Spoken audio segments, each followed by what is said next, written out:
انہیں صرف رمضان المبارک کے ایک مہینے میں تقوی حاصل ہو سکتا ہے، پرہیزگاری مل سکتی ہے۔ یہ شہر طاعات ہے، شہر عبادات ہے۔ شہر کا مطلب مہینہ ہے عربی میں۔ اور دیکھیں کتنی سہولیات تمہارے لیے رکھی گئی ہیں کہ شیطان کے وسوسوں سے محفوظ رکھا گیا، کہ تمہیں مہینہ بھر شیطان اور اس کی ذریت سے، اس کے حملوں سے بچا کر رب تبارک و تعالیٰ نے اس مہینے میں رکھا ہے۔ تو اب میرے عزیزو، تھوڑی سی محنت کی ضرورت ہوتی ہے تاکہ ہمارا دل پاک ہو جائے۔ تھوڑی سی اور محنت اس میں کر لی جائے تو انسان کا باطن پاک ہو جائے۔ تقوی کیا چیز ہے اور اس کا حاصل کرنا کیوں ضروری ہے، میں آپ کو بتاؤں۔ تقوی کا مطلب سب سے اہم چیز یہ ہے، اللہ کا خوف۔ یہ بنیادی چیز ہے، یہ بنیادی چیز ہے۔ اور یہ اگر بنیاد ہے تو ہر عمل میں آپ کے تقوی حاصل ہو جائے گا۔ نماز کیوں پڑھتے ہو؟ نماز ایک ڈیوٹی سمجھ کر کے پڑھتا ہے تو کوئی مسئلہ ہی نہیں اس کا، یعنی وہ ڈیوٹی ادا کر رہا ہے۔ لیکن نماز میں اگر خوف خدا ہے، اللہ کے ڈر سے پڑھتا ہے، یہی تقوی ہے۔ روزہ کیوں رکھ رہا ہے؟ سب محلے میں رکھ رہے تھے، ہم نے بھی رکھ لیا۔ روزہ اس لیے رکھ رہا ہوں کہ لوگ برا نہ سمجھیں، یا اسلام کا ایک حصہ ہے۔ اتنی ہی نیت تھی تو پھر اس نے روزے سے کچھ حاصل نہیں کیا، لیکن اسی روزے کو اللہ کے خوف سے رکھا، یہی تقوی ہے۔ تو خوف خدا، اللہ کا خوف آ جانا ہر عمل میں، یہی تقوی ہے۔ اور اگر یہ چیز نہیں ہے تو انسان بہت بڑے بڑے گناہ بھی کر جاتا ہے، اسے ڈر نہیں لگتا۔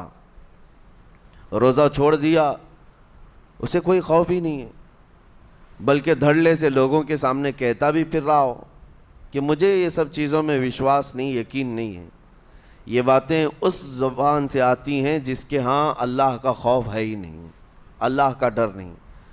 اسی لیے قرآن میں اللہ نے فرمایا لعلکم تتقون، تم پر روزے اللہ نے فرض کیے ہیں تاکہ تمہیں تقوی مل جائے، اللہ کا خوف۔ اور یہ کتنی اہم چیز ہے میں آپ کو بتاؤں، خوف خدا۔ خوف خدا کا مطلب کہ اللہ کا ڈر، اللہ کا خوف، یہ تمہاری پوری باڈی کو صحیح کرتا ہے، اندر سے بھی باہر سے بھی۔ خوف خدا، تم ہر قدم پر اگر یہ سوچتے ہو کہ میرا رب مجھے دیکھ رہا ہے، جیسے کہ آپ کو پتہ ہے حدیث پاک میں حضور صلی اللہ تعالیٰ علیہ وسلم سے پوچھا بھی گیا احسان کیا ہے، یعنی نیکی کس کو کہتے ہیں؟ حضور نے فرمایا تم نماز ایسی پڑھو یا عبادت ایسے کرو جیسے تم اللہ کو دیکھ رہے ہو۔ اور اگر یہ نہیں ہو سکتا تم سے تو اتنا احساس تو رہے کہ اللہ تمہیں دیکھ رہا ہے۔ تو ہر عمل میں تمہارے یہ سوچ آئے کہ مجھے میرا رب دیکھ رہا ہے، تمہارے قدم سنبھل جائیں گے۔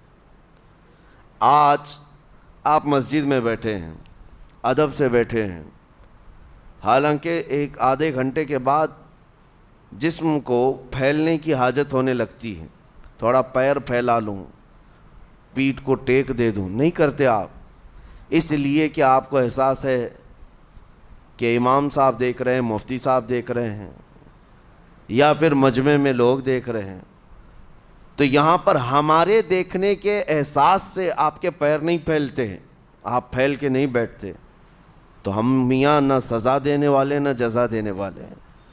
یہی احساس اگر اللہ کے دیکھنے کا ہو جائے کہ میرا رب مجھے دیکھ رہا ہے، تو پھر آپ کو کسی نگرانی کی ضرورت نہیں، کہیں کسی سی سی ٹی وی کی ضرورت نہیں۔ اللہ کا خوف اگر بندے کے دل میں آ جائے، وہ ہر لمحے، ہر گھڑی، ہر علاقے میں محفوظ رہتا ہے، اپنے آپ کو محفوظ رکھتا ہے۔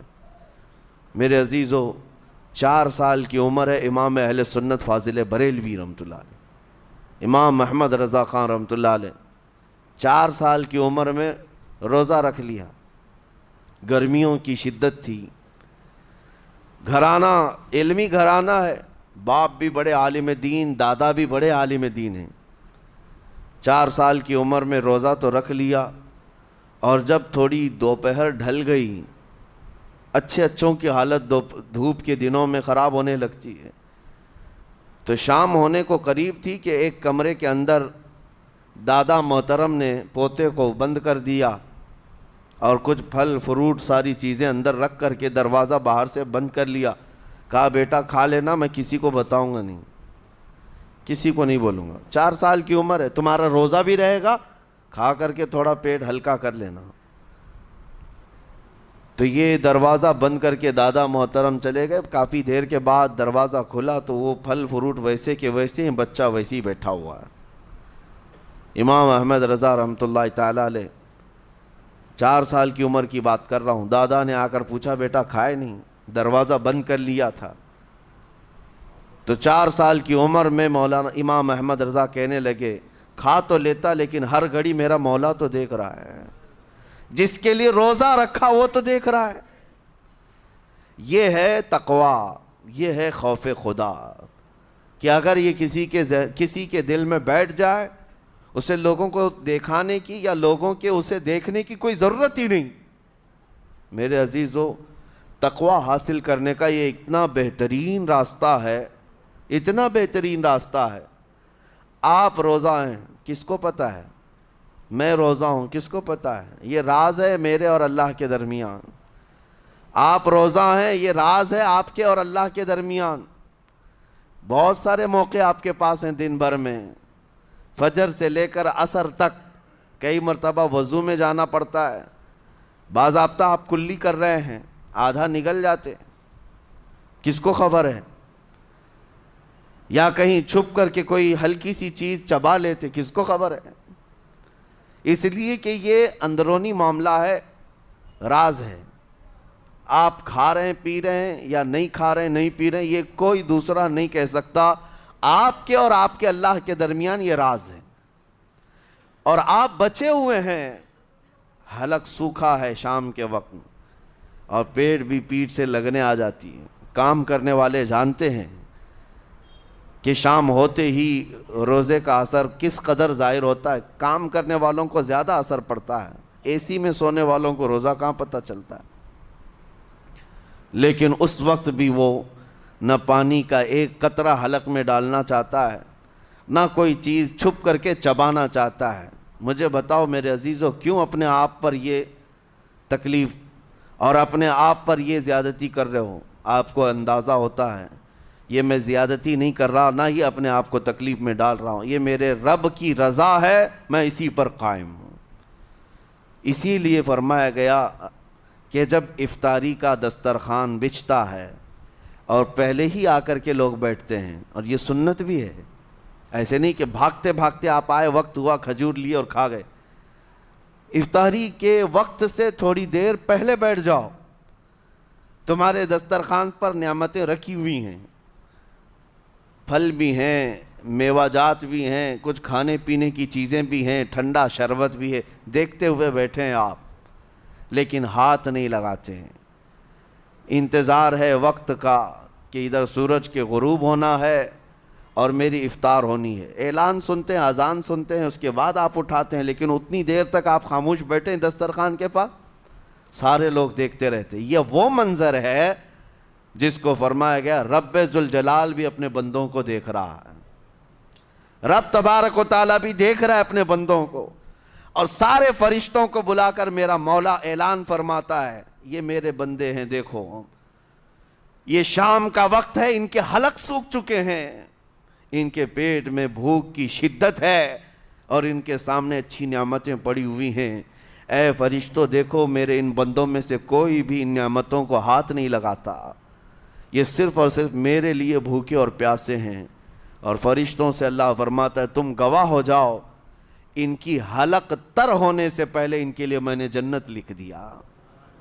اسی لیے حدیث پاک میں ہے جب افطار کرتے میرے آقا صلی اللہ علیہ وسلم یوں ارشاد فرماتے ذهب الظمأ وابتلت العروق وثبت الاجر انشاءاللہ.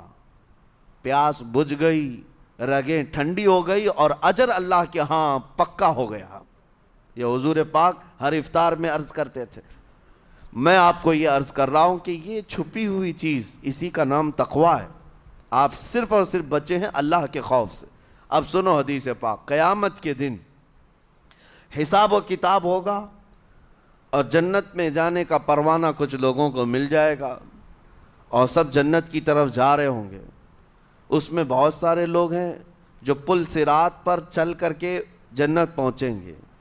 اب جب کافی لوگ جنت کے دروازے پر پہنچیں گے، ایک جماعت ایسی ہوگی جو پورے راستے میں کہیں نظر نہیں آئی، جنت جانے کے راستے میں کہیں نظر نہیں آئی، لیکن جنت کے دروازے پر وہ پہلے سے موجود تھے، چلے تھے نہیں چلے تھے کسی نے دیکھا ہی نہیں۔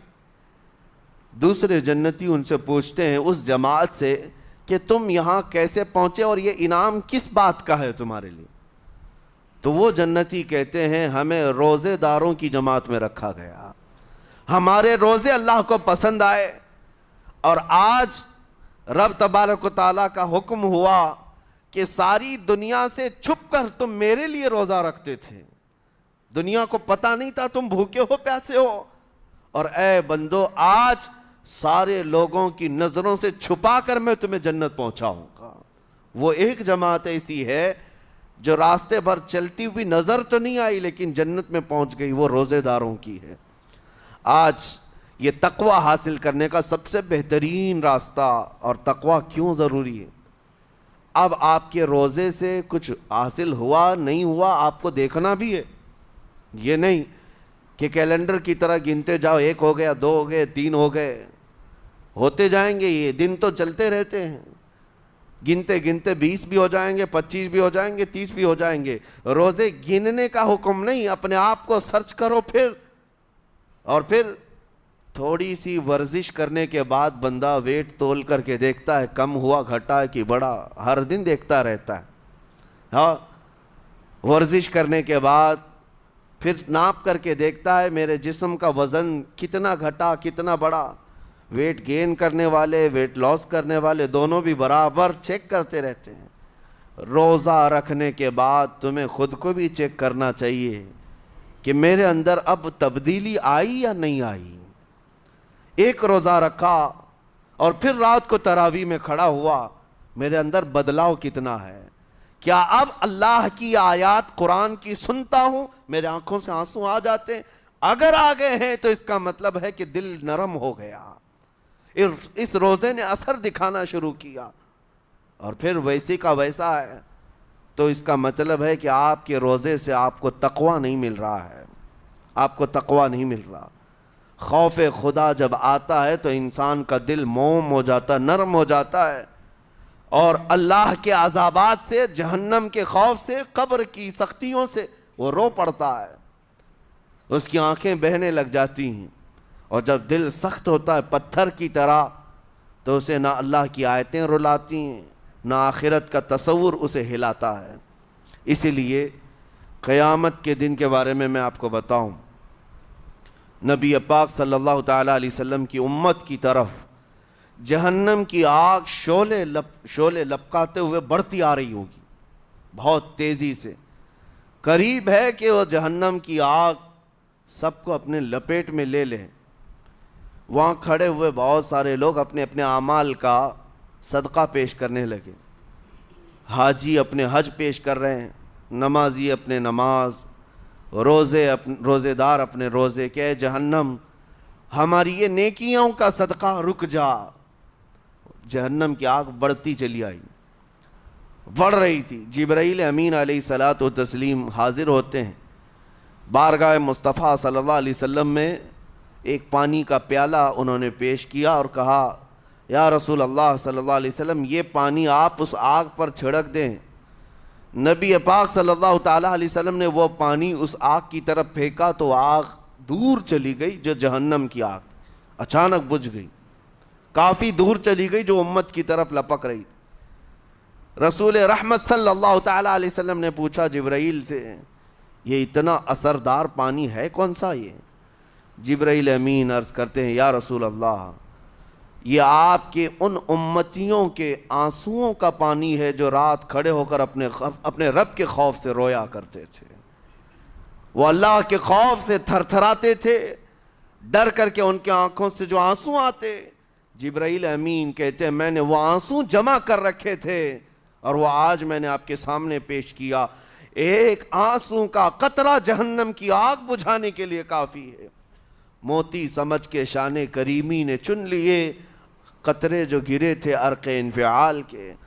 عزیزان گرام وقار، یہی وہ تقوی ہے، یہی وہ خوف خدا ہے جس کے متعلق اللہ قرآن میں فرماتا ہے لعلکم تتقون، تاکہ تمہیں تقوی مل جائے، اسی لیے روزے رکھے گئے ہیں، روزے فرض کیے گئے ہیں۔ تمہارا دل اگر سخت کا سخت ہی رہ گیا تو روزے اثر نہیں کر رہے ہیں، روزے اثر نہیں کر رہے۔ اور ظاہر سی بات ہے کاموں میں برکت نیت سے ہوتی ہے، کسی بھی عمل میں برکت اچھی نیت سے ہوتی ہے۔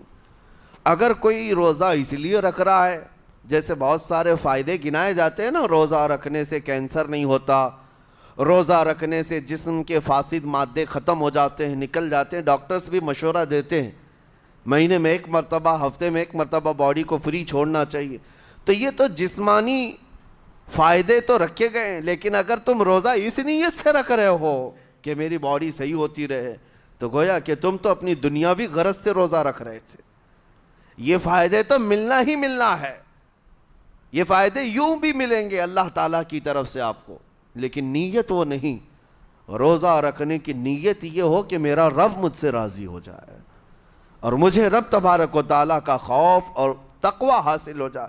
نیت میں برکت ہے، اور جن کاموں کو آپ اچھی نیت سے کریں گے اسی طرح ان کاموں میں اثر بھی پیدا ہوگا۔ روزہ رکھنے سے پہلے آج نیت یہی کریں کہ مولا تعالیٰ یہ روزہ میرے تمام برے اعمال کے لیے کفارہ ہو جائے، یہ ڈھال بن جائے۔ جانتے ہیں آپ اپنے نفس امارہ کو روکنے کا سب سے بہترین آلہ بھوک ہے، بھوک۔ جتنا آدمی بھوک کے ذریعے سے اپنے نفس کو مار سکتا ہے دوسری کوئی چیز نہیں ہے۔ آپ دیکھیں اس رمضان المبارک میں بہت ساری حلال چیزیں آپ کو حرام کر دی گئی ہیں، یعنی سحری سے لے کر افطاری تک۔ میں یہ نہیں کہہ رہا کہ شراب پینا حرام ہے، نشہ کرنا حرام ہے، وہ تو پوری زندگی بھر حرام ہے، لیکن آپ کو چاول روٹی تو حلال ہے نا، سبزے سیب پھل فروٹ تو حلال ہے، لیکن یہ حلال چیزیں بھی اللہ نے آپ پر حرام رکھی ہیں، روزے کے عالم میں نہیں کھا سکتے۔ سحری سے لے کر افطار تک یہ حلال لقمے، پانی تو حلال ہے، پاک ہے، لیکن آپ کے لیے روزے کے عالم میں حرام ہے۔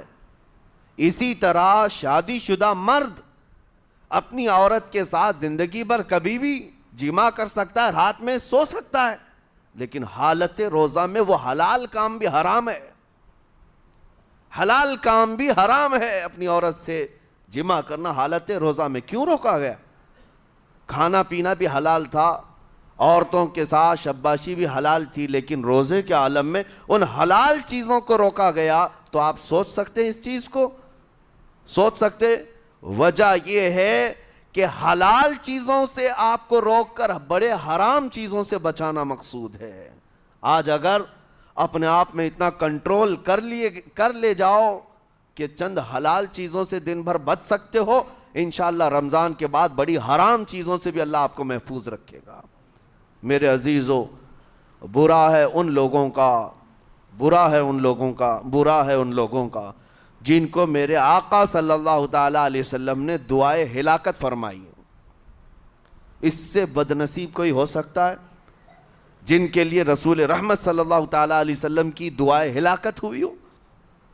حضور صلی اللہ تعالیٰ علیہ وسلم ایک دن مسجد نبوی شریف میں تشریف لے جا رہے تھے، منبر پر آپ نے قدم رکھا، آمین کہا، پھر دوسرے زینے پر قدم رکھا، آمین کہا، تیسرے زینے پر قدم رکھا، آمین کہا۔ خطبہ مکمل کیا، صحابہ نے پوچھا یا رسول اللہ صلی اللہ علیہ وسلم ہر زینے پر آپ قدم رکھتے ہوئے آمین کس لیے کہہ رہے تھے؟ سنو، رسول پاک صلی اللہ علیہ وسلم ارشاد فرماتے ہیں کہ میں جب پہلے زینے پر قدم رکھا تو سید الملائکہ جبرائیل امین آئے اور دعا کرنے لگے۔ کیا دعا کیا؟ یوں کہا، یا رسول اللہ صلی اللہ علیہ وسلم وہ شخص ہلاک و برباد ہو جائے جو آپ کا نام سنے اور پھر اس کے بعد درود نہ بھیجے۔ حضور فرماتے میں نے آمین کہا۔ حضور کا نام سنتے ہی آپ کی زبانوں پر درود آ جانا چاہیے۔ اللہم صلی علی سیدنا محمد وآلہ وصحبہ وبارک وسلم۔ میرے آقا فرماتے ہیں دوسرے زینے پر قدم رکھا تو جبرائیل امین نے یوں کہا یا رسول اللہ صلی اللہ علیہ وسلم وہ شخص ہلاک و برباد ہو جائے جو زندگی میں اپنے ماں اور باپ میں سے کسی ایک کے بڑھاپے کو پایا اور ان کی خدمت کر کے جنت نہیں حاصل کر سکا بلکہ ان کو ایسے ہی چھوڑے رکھا، ایسا شخص برباد ہو جائے۔ حضور فرماتے میں نے آمین کہا۔ پھر جبرائیل امین نے کہا تیسرے زینے پر قدم رکھتے ہی میرے آقا فرماتے ہیں جبرائیل نے یوں دعا کی کہ اے اللہ کے رسول وہ شخص ہلاک و برباد ہو جائے جو رمضان کا مہینہ پایا لیکن اس کا ادب نہیں کر سکا، اس کا احترام نہیں کر سکا۔ حضور فرماتے ہیں میں نے اس پر بھی آمین کہا۔ جس کی ہلاکت کے لیے جبرائیل امین دعا کر رہے ہوں اور اس دعا پر سید الانبیاء آمین کہہ رہے ہوں، ایسے شخص کی بربادی کا کیا انجام ہو سکتا ہے؟ وہ کتنا بد نصیب ہوگا۔ اسی لیے میرے عزیزوں مسلمانوں میں یہ رواج ہی نہیں ہونا چاہیے کہ اٹھ کر کے پوچھتے رہیں روزہ ہے کہ نہیں ہے، روزہ ہے کہ نہیں ہے۔ مسلمان ہے تو روزہ ہے، اور یہ کوئی آپشنلی عبادت نہیں ہے کہ 4 رکھ لیا 2 نہیں رکھا، آپشنلی نہیں، یہ فرض عین ہے۔ ایک روزے کو چھوڑنے کا گناہ فرمایا گیا 600 سال تک اسے دوزخ میں رکھا جائے گا، 600 سال تک۔ یہ معمولی چیز نہیں ہے، اور جن کے پچھلے روزے قضا ہو چکے ہیں معاف نہیں ہوں گے، تھپڑ مار لیں گال پہ توبہ توبہ کر لیں معاف نہیں ہوں گے۔ توبہ تو کرنے کے ساتھ ساتھ قضا بھی کرنا ہوگا، جب موقع ملے سال بھر میں اپنے چھوٹے ہوئے روزوں کو واپس کرنا ہے۔ اس کی اہمیت میں آپ کو بتا دوں، ایک روزہ اگر جان بوجھ کر کے کسی نے توڑا یا چھوڑا تو جانتے ہیں اس کا کفارہ کیا ہے؟ اس کا کفارہ یہ ہے کہ اس کے بدلے میں دوسرے دنوں میں 60 روزے کنٹینیو رکھے۔ رمضان کا ایک روزہ پورا کرنے کے لیے 60 روزے رکھنے پڑ جائیں گے۔ ہاں اگر کسی عذر کی وجہ سے، کسی تکلیف کی وجہ سے چھوڑا تھا، بیمار تھا یا سفر میں تھا یا تکلیف کی شدت تھی، اس وجہ سے روزہ چھوڑا تھا، تو اس کے بدلے میں ایک روزے کی قضا ایک ہی روزہ ہوگی۔ لیکن بغیر کسی عذر کے، شہوت کی وجہ سے، نفس پرستی کی وجہ سے توڑا تھا یا چھوڑا تھا تو پھر 60 روزے رکھنے پڑ جائیں گے۔ اس سے اندازہ ہوتا ہے کہ ایک روزے کی اہمیت کیا ہے رمضان کے۔ اسی لیے میرے عزیزو یہ روزے آسان ہیں، روزے آسان ہیں، اس کو رکھ لو، اس کی جزا بہت بڑی ہے، اس کی جزا بہت بڑی۔ ویسے بھی آپ دوسرے دنوں میں لیٹ ناشتہ کرنے کے بھی عادی ہیں۔ ممبئی والوں کا تو حال یہ ہی ہے، 12 بجے کے بعد 1 بجے 2 بجے تو ان کے ناشتے ہوتے ہیں، دوپہر کا کھانا تو شام 5 بجے ہو رہا ہوتا ہے۔ بس وہ ناشتہ سکپ کرنا ہے، دوپہر کے کھانے جو آپ کے ہوتے ہیں اس سے اور تھوڑا ایکسٹینڈ کر لیں تو افطاری کا وقت آ جاتا ہے۔ کوئی بہت بڑی دقت کی بات نہیں، کوئی بہت بڑے بوجھ کی بات نہیں، آسان ہے۔ آج الحمدللہ ہمارے 5 سال 6 سال کے بچے روزہ رکھ لیتے ہیں، تو بڑوں کو تو اللہ نے جو طاقت عطا کی ہے، روزہ ہرگز ترک مت کرو۔ لیکن ساتھ میں آج یہ میسیج ضرور دوں گا، نیت یہ کرو کہ مجھے تقویٰ مل جائے، مجھے پرہیزگاری مل جائے، اور یہ آپ کو خود چیک کرنا ہوگا۔ روزانہ رات کو نماز میں کھڑے ہو جاؤ تراویح کے، دیکھو کہ کتنی تبدیلی آ رہی ہے۔ آج میں نے روزہ افطار کیا، میرے اندر بدلاؤ آیا کہ نہیں آیا؟ اور اگر نہیں آ رہا ہے، کوئی تبدیلی نہیں آ رہی ہے، تو اس کا مطلب ہے آپ تقویٰ نہیں حاصل کر رہے، آپ تو روز مرہ کی روٹین پر چل رہے ہو۔ روٹین پر چلنے کا مطلب یہ روزہ نہیں ہے۔ روزہ تقویٰ دے کر جاتا ہے بندے کو، روزہ خوف خدا دے کر جاتا ہے بندے کو۔ اسی لیے میرے عزیزو آج دیکھیں آپ بہت ساری برائیوں سے رمضان میں بچ جاتے ہیں، تھوڑی اور محنت کی ضرورت ہے۔ ہم نے دیکھا ہے بہت سارے گھروں میں، باقی عیاش گھروں کی مجھے کوئی وہ نہیں ہے، ان سے کوئی لینا دینا نہیں، لیکن نارمل مسلمانوں کے گھروں میں بھی ہوتا یہ ہے، عورتیں بچوں کو تلقین کرنا شروع کر دیتی ہیں، گانے بند کرو، ٹی وی بند رکھو، بہت ساری چیزیں بند رکھو کہ رمضان آیا ہوا ہے۔ اور رمضان میں اگر ٹی وی لگا بھی لیا تو کچھ اسلامک چیزیں دیکھنے لگ گئے، ماحول تم نے خود ہی بدلا ہے اپنے گھر میں، کچھ چیزوں کو آپ نے بدلا ہے اور کچھ چیزوں کا ادب آپ نے کرنا شروع کیا ہے، اسی کو اور تھوڑی سی محنت کے ساتھ بڑھا لیا جائے، قسم رب ذوالجلال کی ہر برائی رمضان میں ہی آپ سے ختم ہو جائے گی۔ جس کی کوئی چیز چھوڑنے پر نہیں چھوٹتی ہے وہ رمضان میں کر کے دیکھ لے، اللہ کی بارگاہ میں یاد کرے کہ مولا دن بھر میں تیری رضا کے لیے بچ رہا ہوں، مجھے میری باقی زندگی میں ان گناہوں سے بچا لے۔ وہ رحمان ہے، جب وہ تمہیں اس کے بدلے میں جنت دیتا ہے تو یہاں برائیاں کیوں نہیں چھڑواتا؟ یقیناً وہ برائیوں کو تم سے دور کرے گا۔ قرآن کا فرمان عالی شان لعلکم تتقون، اسی پر میں نے آپ کے سامنے بات رکھی ہے۔ روزے اس لیے فرض کیے گئے ہیں تاکہ تمہیں تقوی مل جائے، پرہیزگاری مل جائے۔ بعض لوگوں کو دیکھا گیا ہے رمضان المبارکہ میں بھی وہ اپنی بری حرکات سے باز نہیں آئے، ان کی روٹین ویسی ہی جاری رہی، نعوذ باللہ نظروں کی خطائیں بھی باقی رہیں۔ اور سب سے بری چیز یہ ہے کہ رمضان میں شیطان کی نیابت اگر کوئی کر رہا ہوتا ہے تو تمہارا یہ موبائل فون ہے۔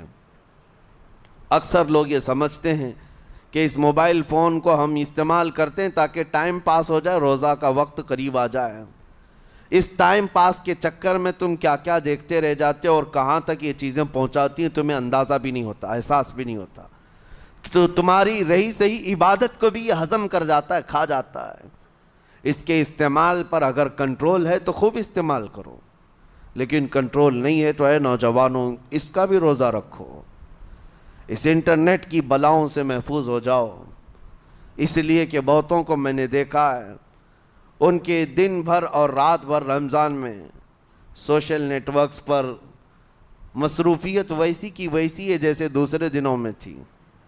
وہ رات بھر چیٹنگ میں بھی مصروف ہیں، ایک دوسرے کو ادھر ادھر بھیجنے میں بھی مصروف ہیں، ساری چیزیں جوں کی توں چل رہی ہیں، تو تمہارے موبائل نے تمہیں تقوی سے بہت دور رکھا ہے، تمہیں رب تعالیٰ کے قریب ہونے نہیں دیتا۔ اپنے آپ کو بدل لو۔